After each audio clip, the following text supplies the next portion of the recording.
Ya, kita akan kembali melanjutkan perkuliahan kita ya. Nah, pada kesempatan ini kita akan membahas mengenai usaha dan energi. Nah, sebelum kita membahas kuliah mengenai usaha dan energi, kita akan review kuliah sebelumnya ya. Oke, di minggu sebelumnya kita belajar bahwa gaya menyebabkan benda mengalami percepatan sehingga benda dapat bergerak. Kemudian kita juga belajar mengenai mekanika Newton, di mana mekanika Newton sendiri adalah kajian Newton tentang gerak yang dijelaskan melalui hukum 1, 2, dan 3 Newton. Nah, hukum 1 Newton atau yang dikenal dengan hukum kelembaman secara matematis dapat diformulasikan seperti ini, sigma F sama dengan 0. Nah, hukum ini menyatakan apabila tidak ada resultan gaya yang bekerja pada suatu benda sama dengan 0, maka benda akan cenderung mempertahankan keadaan awalnya. Apabila suatu benda keadaan awalnya diam, maka benda tersebut akan terus diam sampai ada gaya yang bekerja pada benda tersebut. Nah, dan sebaliknya apabila suatu benda keadaan awalnya dia bergerak, maka benda ini akan terus bergerak sampai ada gaya lain yang menghentikannya, seperti itu. Kemudian kita juga belajar mengenai hukum 2 Newton ya, di mana hukum 2 Newton ini menyatakan hubungan antara gaya, massa benda, dan percepatan ya. Jadi hukum ini menjelaskan tentang hubungan gaya dan benda yang bergerak dengan percepatan A di sini ya, di mana percepatan berbanding lurus dengan F dengan gaya dan berbanding terbalik dengan massa.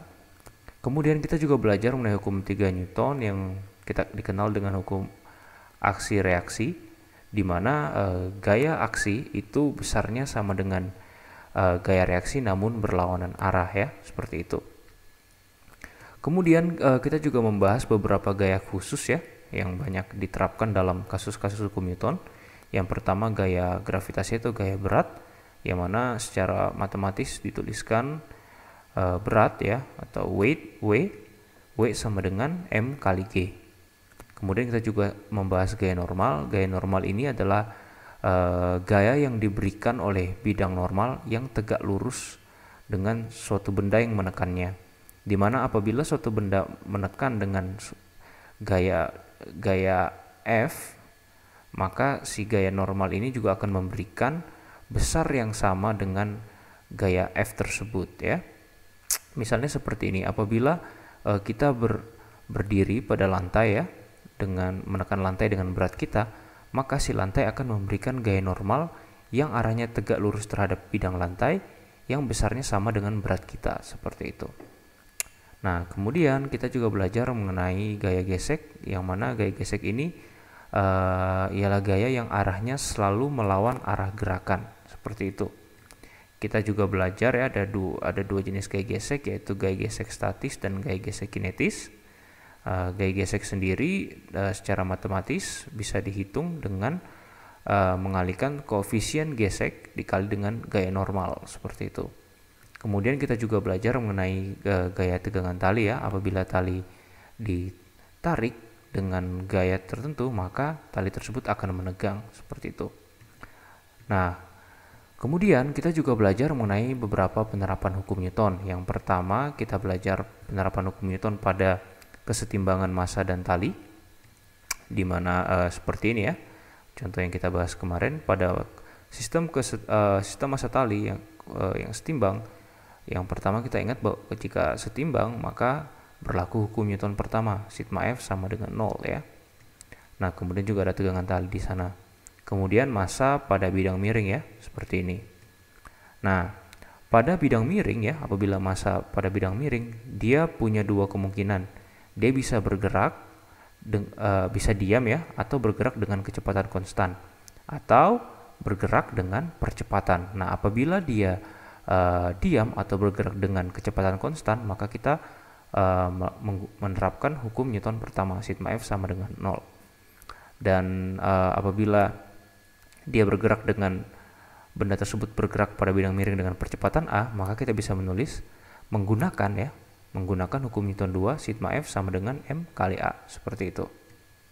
Kemudian kita juga belajar mengenai penerapan hukum Newton pada kontak antar balok ya, seperti ini. Dimana pada kasus seperti ini yang kita hitung ialah gaya kontak antar kedua balok ini. Dimana apabila dia bergerak dengan percepatan tertentu, maka kita bisa menerapkan hukum Newton 2 sigma F sama dengan M kali A, seperti itu.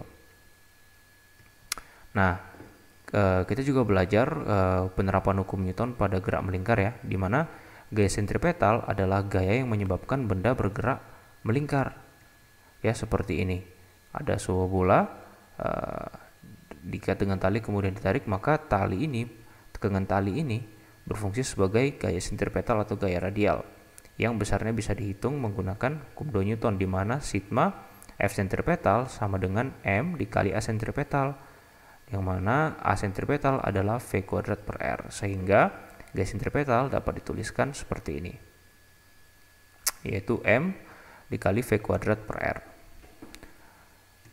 Ya, itu adalah review kuliah kita minggu lalu, dan sekarang kita akan membahas mengenai kerja dan energi. Beberapa hal yang akan kita bahas di sini, yang pertama ialah usaha oleh gaya konstan, kemudian usaha oleh gaya bervariasi, kemudian energi kinetik, teorema usaha energi kinetik, daya, energi potensial, dan konservasi energi, seperti itu. Nah, kita langsung masuk saja. Nah, kita akan awali dengan pertanyaan. Nah, kalau saya tanya, kapan sih seseorang itu dikatakan melakukan usaha atau kerja?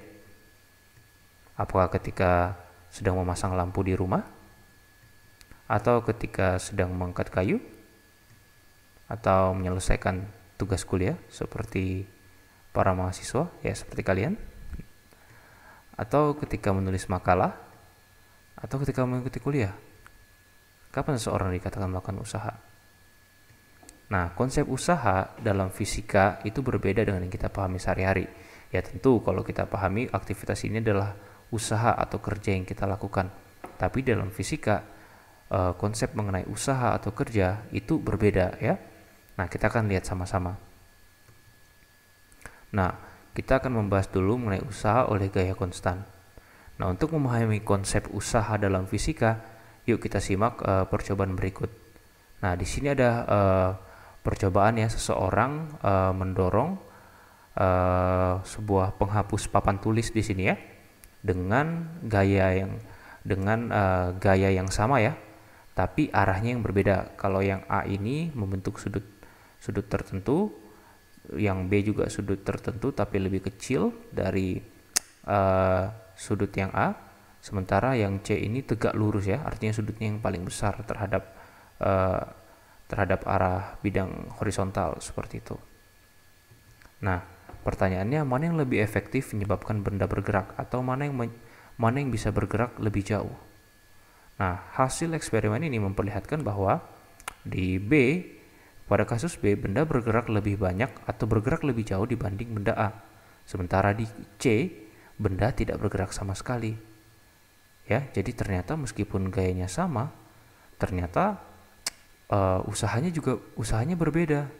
Nah, di sini kita bisa melihat bahwa selain besar gaya, ternyata arah gaya juga berpengaruh terhadap efektivitas gerak benda. Nah, jadi tidak hanya besar gaya tetapi arah juga, seperti itu. Nah, untuk mengetahui usaha yang diperlukan untuk menggerakkan benda, kita perlu mengetahui seberapa jauh benda bergerak. Nah, misalkan seperti ini ya, ada sebuah balok ya, ditarik dengan gaya F, kemudian dia berpindah sejauh D ya, di mana gaya F ini membentuk sudut theta terhadap arah perpindahan. Nah, kita lihat di sini benda mengalami perpindahan sejauh D sepanjang lintasan lurus akibat gaya F yang membentuk sudut theta terhadap D ya.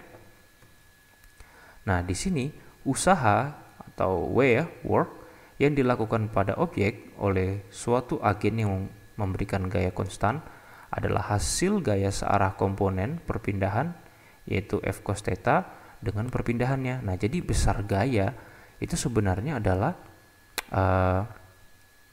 besar gaya yang searah dengan komponen perpindahannya dikali dengan perpindahannya. Nah, di sini kita lihat bahwa F di sini dia membentuk sudut theta terhadap arah perpindahan. Oleh karena itu, gaya ini harus kita proyeksikan terlebih dahulu ke arah perpindahan, yaitu bidang garis horizontal ini. Sehingga apabila kita proyeksikan ke sini, maka ini ada di samping sudut, sehingga kita bisa gaya F ini kita proyeksikan ke bidang horizontal, maka dia menjadi F cos theta. Nah, setelah ini kita sudah melihat bahwa F cos theta searah dengan perpindahan, sehingga usaha dapat kita tuliskan F cos theta dikali dengan D perpindahannya, seperti itu, atau FD cos theta. Itulah usaha oleh gaya konstan. Nah, perlu diingat bahwa usaha adalah besaran skalar, sementara gaya dan perpindahan adalah besaran vektor. Nilai usaha ditentukan komponen vektor gaya dan perpindahan. Nah, usaha akan bernilai positif apabila gaya searah dengan perpindahan. Dan sebaliknya, usaha akan bernilai negatif apabila gaya berlawanan arah dengan perpindahannya. Seperti itu. Nah, kita akan masuk langsung ke contoh soal supaya lebih memahami. Di sini diketahui seorang petugas pembersih lantai menarik vakum cleaner dengan gaya sebesar 50 Newton membentuk sudut 30 derajat terhadap horizontal. Hitung usaha yang dikerjakan oleh gaya pada vakum cleaner yang berpindah sejauh 3 meter ke kanan. Nah, berarti kita disuruh menghitung usaha ya. Seperti ini ya, ada usaha yang dilakukan tukang bersih lantai ini ya, petugas pembersih lantai ini dengan menarik vakum cleaner ini dengan gaya 50 Newton yang membentuk 30 derajat. Nah, kita lihat dulu di sini. Gayanya belum searah dengan arah perpindahan kan, karena perpindahannya horizontal. Oleh karena itu kita harus memproyeksikannya dulu. Sehingga nanti kita bisa menulis seperti ini ya. F ini kita proyeksikan dulu menjadi F cos 30. Nah, maka kita bisa tulis ya, W sama dengan F cos theta dikalikan perpindahan. Maka F cos theta adalah F-nya 50 cos theta cos 30 dikali dengan perpindahan 3 meter. Maka usahanya sama dengan 130 Newton meter atau 130 Joule ya, seperti itu. Jadi ketika menghitung usaha, maka yang langkah pertama dilakukan, kita membuat gaya searah dulu dengan arah perpindahannya. Apabila sudah searah, maka kita bisa menghitungnya seperti itu. Nah, inilah contoh soal mengenai usaha oleh gaya yang konstan seperti itu.